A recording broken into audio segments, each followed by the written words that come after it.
Welcome to the Deep Dive. Today we are plunging into a story that is not just complex, but fundamentally circular. We have a whole stack of source material here. We've got diaries, case notes, some really strange accounts, and they all revolve around this one single location. A modern psychiatric hospital called the Retreat. Exactly. And this really isn't just a story about, mental health care gone wrong or something simple like that. Not at all.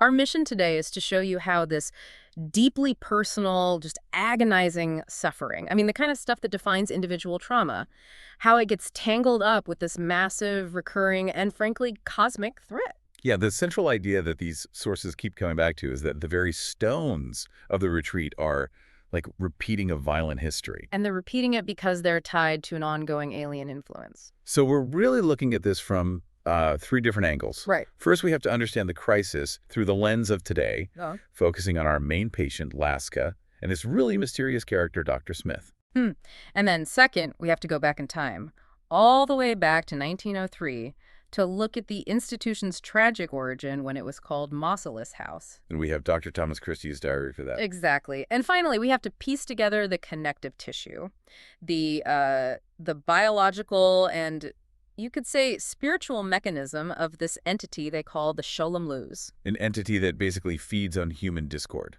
on madness. Yeah, this is the ultimate aha moment material because it suggests that the architecture of this place isn't just, passively haunted. Right. It's actively trying to recreate the conditions that are perfect for its own reproduction. We're looking at institutional rot providing the perfect soil for cosmic horror. Okay, so let's start with our entry point. The patient who sort of guides us into all this chaos, Caroline Darnell. But she goes by Laska. She prefers Laska, yeah. She's admitted to the retreat after her latest suicide attempt. But to really get the depth of her involvement, we have to look past the diagnosis and straight into her psyche. Exactly. Laska's whole presentation is just a study in outward control trying to mask this profound inner turmoil. The sources, they go into so much detail about her efforts to shape her external world. The multiple piercings, the aggressively shaved head. It's all armor. It's all armor. They're all mechanisms to cope with what the notes call her internal life. A battleground where conflicting emotions wage their terrible war. Right. She's trying to command her appearance because she just can't command her feelings. And the sources are incredibly specific about her self-harm, which I found fascinating.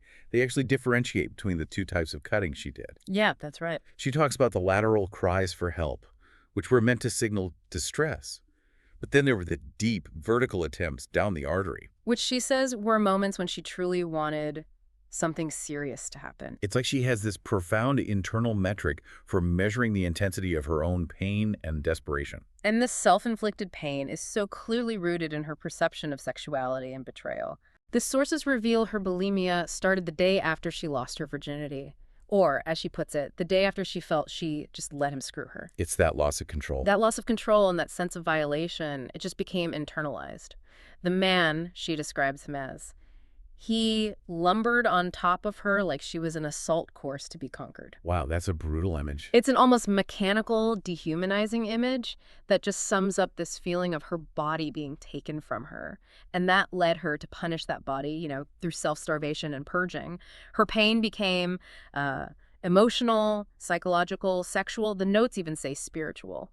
Let's pause on that fencing scar anecdote for a second, because this feels like the moment where her internal war just escalates. It's like it provides the critical mass of energy that the Sholem-Luz will later target. It's so important. Fencing was her one sanctuary. Right. She had the mask, the long jacket sleeves. She was completely armored, hiding the cuts, hiding her shame. And her opponent, Donna, represents this impossible ideal that Laska just despised.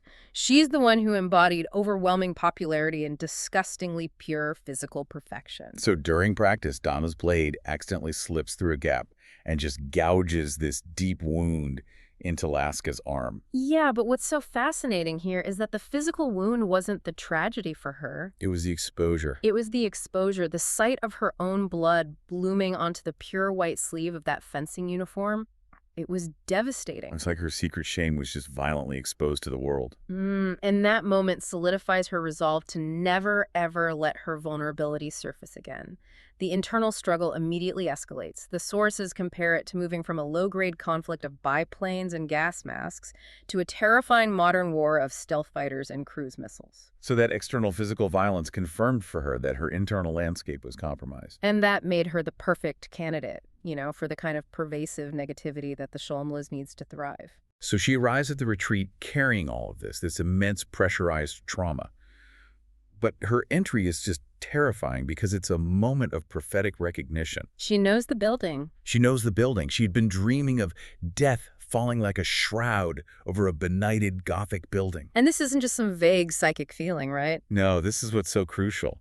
She instantly identifies architectural details that she could not possibly have known. Specifically, the bricked-up window that would have looked down over the formal gardens on the second floor. It's not a coincidence. No. It's evidence that her personal trauma is somehow resonating with the very architecture of the place. It's like the building itself is communicating its tragic history to her subconscious. And this is exactly when she meets Dr. Smith, patient number 1759. The central enigma. The man who claims he's an alien time traveler known simply as the Doctor. And he's not concerned with, mundane human affairs. His primary grief is cosmic. He says he misses the stars. He's lamenting the light pollution that masks the freedom he once had to just roam the cosmos. And he is immediately drawn to Laska because of those waking dreams and prophetic nightmares. Yeah. When a nurse presses him about his own background, he gives this beautifully elliptical summary. He says he started as an observer, a traveler, if you will, became, if I might be arrogant enough to use the term a hero, then it all became rather complicated. That tells you everything and nothing. Exactly. He's the veteran of temporal wars. And we get that marvelous little conversational cue about his true nature when he engages with her nickname. Laska. Laska, which is short for Alaska. It's from a Lou Reed songline. A noble, if cold, domain. And Smith not only connects it to the song Caroline Says, which is her real name, Caroline. Right. But then he drops this incredibly obscure historical tidbit about Seward's expansionist foreign policy. Seward's folly. The guy who orchestrated the purchase of Alaska. Why would an asylum patient, even a delusional one, randomly pull out that specific piece of 19th century political jargon? It doesn't make any sense. It links her nickname to this grand historical acquisition. It's a powerful hint that his knowledge base is just impossibly vast. He's not just a person, he's like an archive. And his presence, whether he's speaking historical truths or not, is already destabilizing the staff, which is the crucial human element. That's what provides the environment for the coming chaos. Let's look at the doctors because they represent the institutional structure that's already failing. Okay, so we start with Dr. Thompson. He's the psychiatric doctor. Right. He represents this kind of professional certainty that's slowly turning into dread. Right. He used to see mental illness as a simple branch of medicine. But since Smith arrived, he feels the place has developed this brooding, unpleasant atmosphere. He's observing the symptoms of the Sholem-Luz before he even knows the cause. He is. He notes the patients, even disruptive ones like Mrs. Rogers who attack someone with scissors. Yeah. They're all showing this strange anticipatory anxiety. They're waiting for a storm that never came. They're sensing the entity's growing influence, that discord in the architecture itself. And then you have the institutional politics that create the human discord the entity needs. Dr. Elizabeth Bartholomew Liz. She's the senior medical officer. She's successful, but she is suffering from profound burnout. The description of her own life is so telling. It's not so much measured out in coffee spoons like proof rock, but in pages ticked off in a Filofax. She's professionally organized, but emotionally just empty. And that emotional vacuum makes her a target. Or, at least her position makes her vulnerable to the antagonist doctor, Dr. Oldfield. He's our classic bureaucratic villain. Oh, absolutely. He's described as self-seeking and overly concerned with management style, and he's openly fishing for dirt on Liz so he can displace her. His ambition, his opportunism, it's just generating friction and negative energy right at the top of the retreat's leadership. It's a perfect secondary fuel source for this thing. And then finally we have James Abel. The male nurse who starts a secret affair with Laska. He's supposed to be the everyman, just trying to muddle through life. But he's the one who gives us the key local history. He says Mausolus House burned down. It was used by the Home Guard in World War II, and they found the atmosphere unbearable. And that local kids, including James himself, used to go ghost hunting there. That detail is so crucial. It is. It's a direct link to the fact that the institution's past isn't just history. It's actively traumatic, and it's just waiting to be reactivated. And James's role as the guide to these local hauntings, it completely foreshadows his far more sinister role as the host for the recurring historical catastrophe. Okay, so let's use that specific local history, the ghosts, this brooding atmosphere, as our bridge to the past. If the building is repeating history, what exactly was that history? So we step back now, over a century. We're going into the very bones of the retreat, back when it was known as Mausolus House in 1903. And our guide is the very conscientious Dr. Thomas Christie. His diary entries lay out this institutional struggle that mirrored and maybe even actively invited the alien influence. Christie is this desperate reforming force. He's trying to drag the asylum out of the 19th century. He's fighting against this outdated, punitive system that was set up by the former governor, Porter, who viewed the place as a dark, separate community, a tomb of the nearly dead. It's horrible, and Christie's noble goal was to fundamentally change the environment. He writes that he wanted to create a hospital where the very atmosphere would help patients get well, not worse. He wanted to treat the insane as people. Yes, acknowledging they have souls and spirits, even if their madness was caused by, biological brain defects.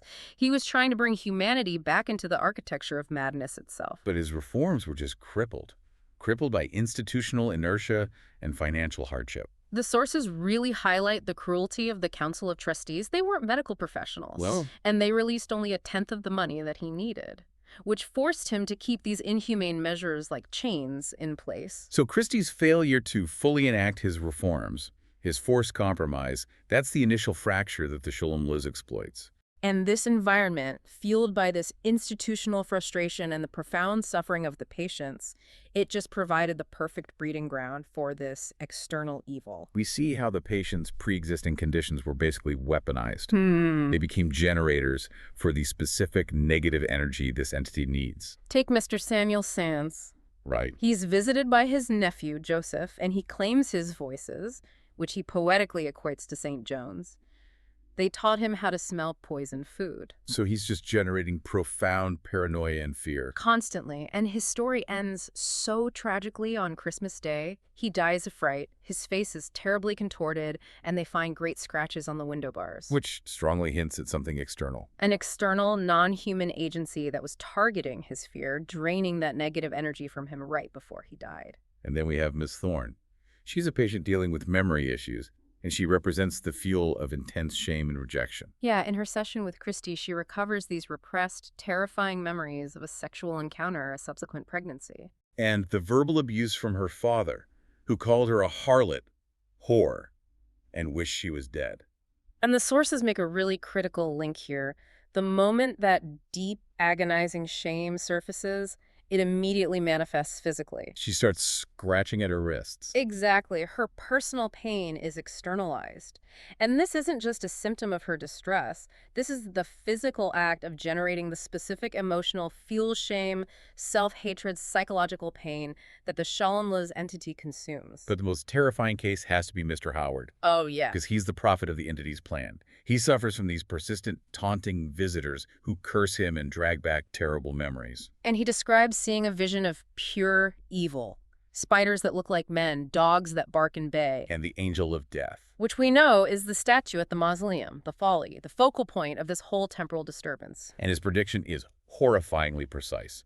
It confirms the entity's long-term plan. He predicts a murder, welcomed with open arms, and a woman begging for merciful release. Predictions that will be fulfilled decades later at the retreat. Which proves this external force isn't reactive, it's cyclical and it's strategic. And the human vessel for this evil in 1903 is orderly Fern. Ugh, Fern. He represents the kind of institutional rot Christie was trying to fight. He delighted in secrets, in slander, in using cruelty to bolster his own petty authority. His casual brutality is just key to understanding the discord. Mary Jones recounts him kicking over her food pot and calling her a filthy pig. It's pure institutional abuse, the raw human negative energy that contaminates the entire environment. But the pivotal moment of institutional compromise happens when Fern violently strikes Hallward with his stick. And he claims the man was becoming fierce in his madness. A lie. A total lie. And Christie suspects it. But he's worried about losing influence with the trustees, about jeopardizing his remaining reforms, so he shamefully lets the matter rest. And that's the moral compromise. That's it. That's the exact moment Christie sacrifices truth for expediency, and that's what opens the institution to the Sholem-Luz's deeper corruption. Which leads us directly to the crisis of 1903, involving Christie's 3 dogs. He takes them near the mausoleum, the folly, the location of the disturbance. The atmosphere immediately turns heavy. Lyle and Huxley are terrified, but Grant, an English pointer, runs toward the folly. And we just hear a throttled yelp, and Grant vanishes. Done.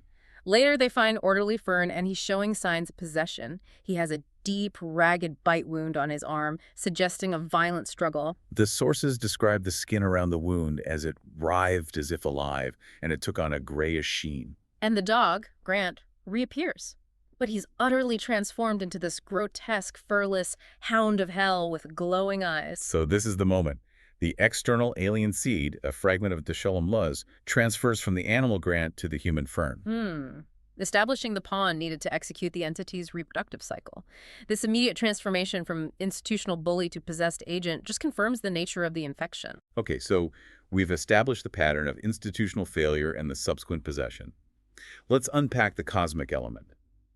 What exactly is the Sholem-Luz, and why does this specific location allow it to thrive? Well, the knowledge of this entity is ancient. The earliest historical source we have is a graffito that was etched in Bedlam, the infamous English asylum, around 1790. What does it say? It warns, "Beware the Sholem-Luz, made mighty by madness, birthed in fire, reborn in terrible destruction." So this ancient warning confirms its method, its dependency on human psychological distress. And Dr. Smith confirms this whole framework. He explains that the Sholem-Luz are alien creatures of legend, and their life cycle is parasitic and reproductive. He describes them as spiders with tunnels throughout space and time. Which suggests they're not just localized to one era. They exploit these temporary breaches in the temporal fabric. What's crucial for you to understand is the mechanism, which relies on 2 essential resources. The first one is the energy source. Right. And this comes from fire, but more importantly, it comes from acute mental anguish. Profound emotional discord.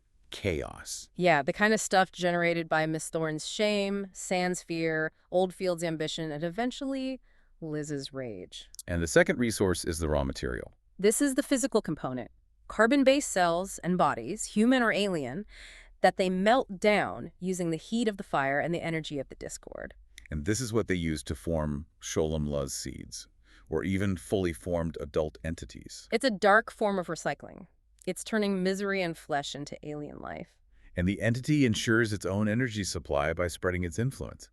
It seeks out and amplifies negative emotions, causing discord among the staff and patients. Then it infects lower forms of life, like Grant the dog, and higher forms, like Orderly Fern and later James Abel. And turns them into pawns. Pawns whose sole function is to facilitate the final catastrophic reproductive event. And the location, the mausoleum or the folly, that's the geographical anchor point. Smith suggests this is the site where the temporal tunnel, the rip in the fabric of the universe, first appeared. It's the spot where Christie lost Grant. And it's where Miss Thorne later chooses to go to die, next to her father's sarcophagus.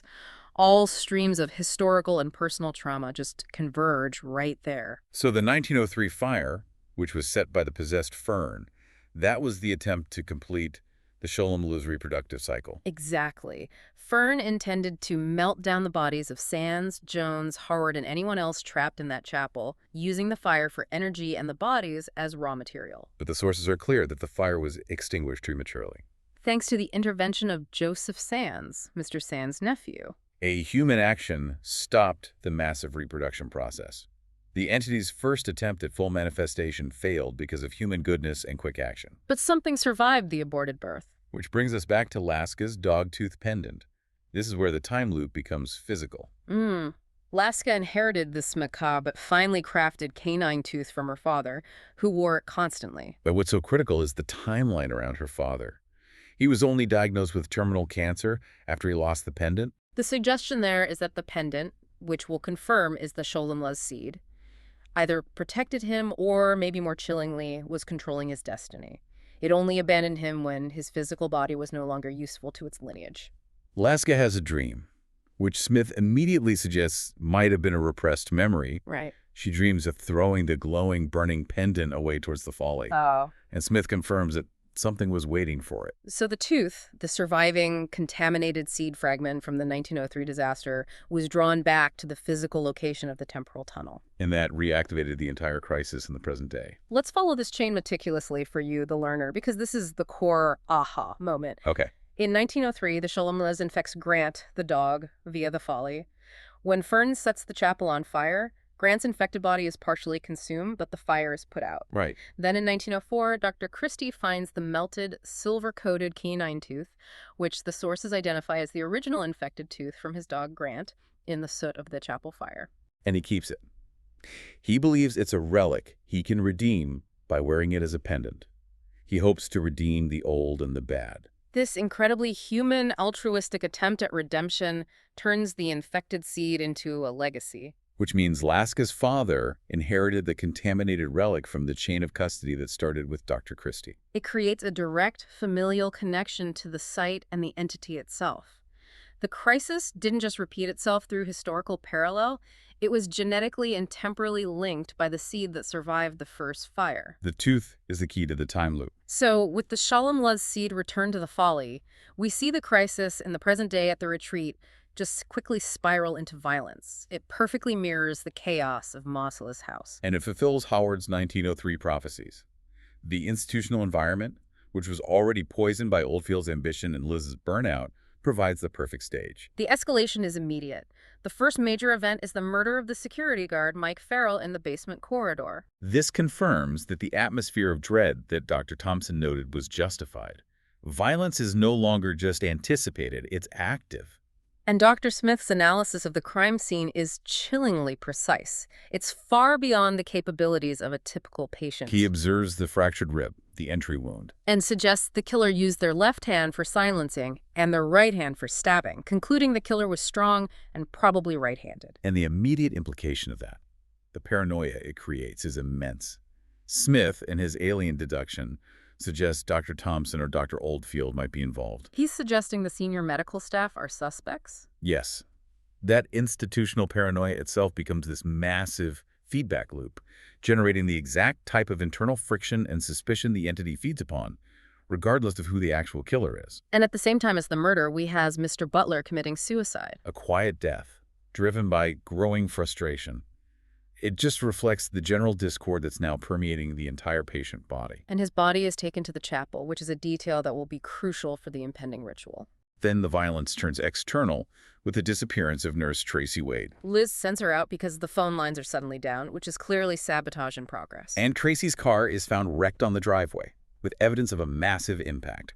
James Abel, the pawn, confirms the dark stains on the drive. So it's heavily implied that the modern-day possessed hound attacked her car, and Tracy is dead. Right, and Smith points out how suspicious it is that Dr. Thompson claims he spoke to Tracy via a police call. It's a clear sign the entity's pawn is now actively running interference, spreading misinformation and chaos among the staff. So as the physical violence and fear rise, the emotional fuel just hits its critical peak, and it centers entirely on the hostile workplace and the affair. Dr. Oldfield, seizing the opportunity, tries to blackmail the nurse, Susanna Harvey, by threatening to expose her affair with Liz Bartholomew's husband, Joe.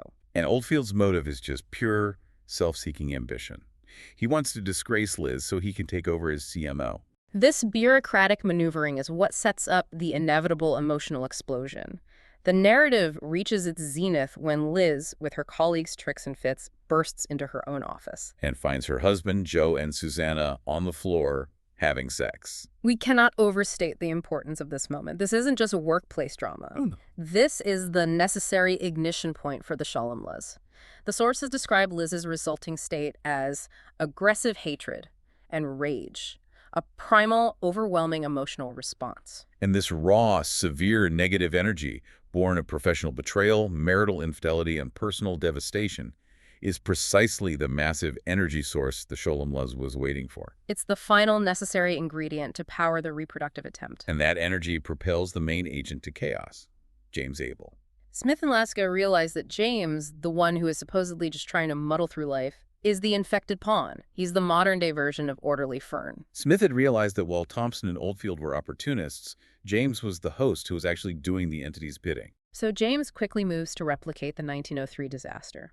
He gathers all the staff and patients into the basement chapel, The exact site of the previous tragedy. and locks the door, igniting the space after sabotaging the alarms and sprinklers. His goal is explicit: replicate the 1903 process to complete the Sholem-Luz reproduction cycle. Using the current chaos and the accumulating bodies. And James's possessed behavior is terrifying. He boasts of his new powers, claiming he is merely reflecting back what I see in your mind. He attacks Susanna, calling her this whore, this bitch, which shows the entity is feeding Liz's own hatred back into the chaos. And then he hoists Butler's body, the suicide patient, as the required raw material for the reproductive event. And as the fear reaches its crescendo, the alien entity manifests. A second, larger portal tears open, and it gives birth to this huge, deathly pale, multi-jointed, centaur-like creature. An adult Sholem-Luz.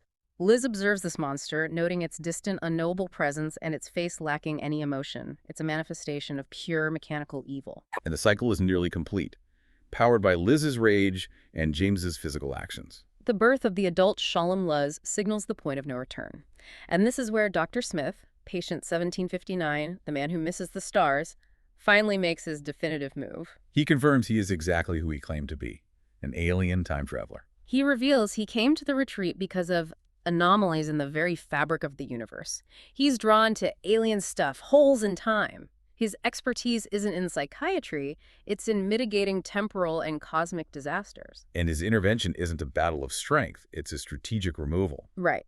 Smith emerges from this small gold portal near the chapel wall, and he's calling for fifths to urgently reconnect the alarms.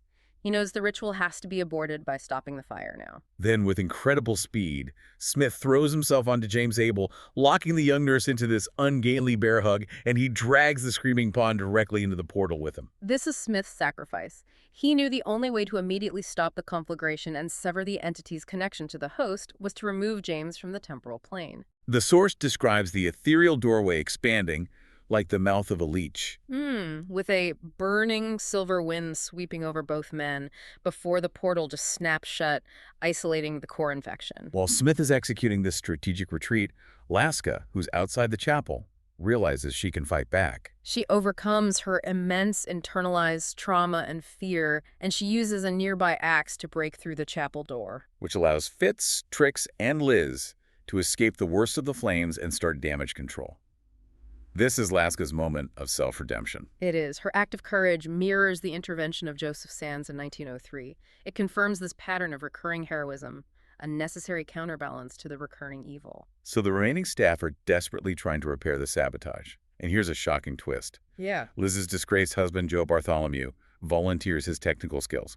He successfully overrides the fail-safes, repairing the cut alarms and restoring the sprinkler system. And the sprinklers activate with the sound of a tropical storm, extinguishing the worst of the blaze and aborting the Sholem-Luz ritual once again. It is the ultimate accidental redemption. Absolutely. Joe, whose recklessness and betrayal created the emotional fuel in the first place, inadvertently saves the entire institution. He repeats Joseph Sands' unexpected intervention from the past.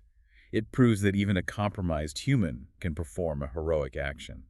The ultimate fate of the pawn, James, is just tragic. Smith later explains that he was able to give him some of my memories just enough to help him survive, a buffer against madness while they were traveling through the tunnels. So James reappears, ejected from a temporal tunnel by Smith, but his mind is shattered. He survived the physical journey, but his sanity did not. And Smith's reappearance is appropriately bizarre. He returns from his temporal travel, and he's discovered sitting calmly in a stone sarcophagus in the crypt. Pale, but otherwise unharmed. And he casually explains that he often hides there to rest for decades when he needs to keep a low profile on Earth, and the fire alarms just woke him up. He was literally at the heart of the institution, asleep in the architecture of madness, just waiting for the anomaly to restart. In the aftermath, the retreat undergoes extensive renovation, both structurally and in terms of personnel. Dr. Oldfield, presumably doubting his own sanity after witnessing an alien centaur and a disappearing time traveler, abruptly quits. I think I would too. Yeah. Liz remains the CMO, maybe cleansed by the necessary action she took. And Laska's personal conclusion is the most satisfying narrative loop. She realizes that the negative, arguing memories of her father, the ones that fueled her self-harm and internalized conflict, have cleared away. And she's left with only positive ones. Her final act is to leave the retreat, embracing her true identity as Caroline Darnell. She's returning to the house she loves and calls her sanctuary. She has defeated the internal discord that made her so susceptible to the Sholem-Luz's machinations. And we return, finally, to the legacy of the tooth. It closes the full circle. Dr. Christie, back in 1904, finds that melted, silver-coated canine tooth, the infected Sholem-Luz seed, in the soot of the chapel fire. And his decision to keep it and wear it, hoping to redeem the old and the bad, confirms that the entity's seed was never destroyed. It was simply preserved and passed down. It links Laska's father directly back to Grant the dog and the original 1903 tragedy. The battle is resolved for now. But the seed of the next crisis is always present. Mm. So if we look back at this deep dive, we've charted several complex cyclical movements. You have Laska or Caroline's journey from trauma to healing. You have the institution's tragic history repeating itself. You have the mechanical, parasitic life cycle of the Sholem-Luz. And the necessary recurring heroism of figures like Joseph Sands and now, Joe Bartholomew. Right, and the core insight remains. Yeah. The madness that nearly consumed. The retreat wasn't just psychological or institutional. It was a physical, external, and alien infestation feeding on human failings. But we want to leave you with one final provocative thought. One last piece of complexity drawn from the sources that forces us to question the nature of human action within this cosmic chaos. And this revolves around Joe Bartholomew, Liz's husband, and his accidental redemption during the fire. He was the catalyst for the emotional climax. His affair provided that massive energy spike the Sholem-Luz needed. He successfully overrides the failsafes and saves everyone, but his reason for being so reckless and detached is revealed in a letter he leaves for Liz. And he confesses that he started his calculated self-destruction, the affair with Susanna, only 2 weeks after receiving a terminal cancer diagnosis. He writes that he no longer gave a damn. He explicitly states he set out to have an affair with Susanna. He was confronting his own approaching internal end of the world. And his actions were a final, desperate, selfish act of free will, driven by his own mortality. He even mentions finding the silver-tooth pendant during the fire and wonders if its association with Laska's cancer-stricken father means it works in reverse. It's an attempt to rationalize his own connection to this cosmic horror, and this raises a crucial question for you to mull over. In this epic battle between alien chaos and human emotion, was Joe's betrayal merely a selfish, hormonal act of a dying man seeking one last thrill? Or, given the Sholem-Luz entity's dependency on raw, aggressive hatred and discord, was Joe's calculated darkness, that I no longer gave a damn attitude, was that a final, deliberate human contribution? A burst of self-inflicted chaos that perfectly served the larger external evil's need for fuel. A truly chilling thought that suggests human despair and cosmic parasitism are fatally intertwined. We hope this deep dive helps you navigate the complex architecture of madness until the next time we unpack the sources for you.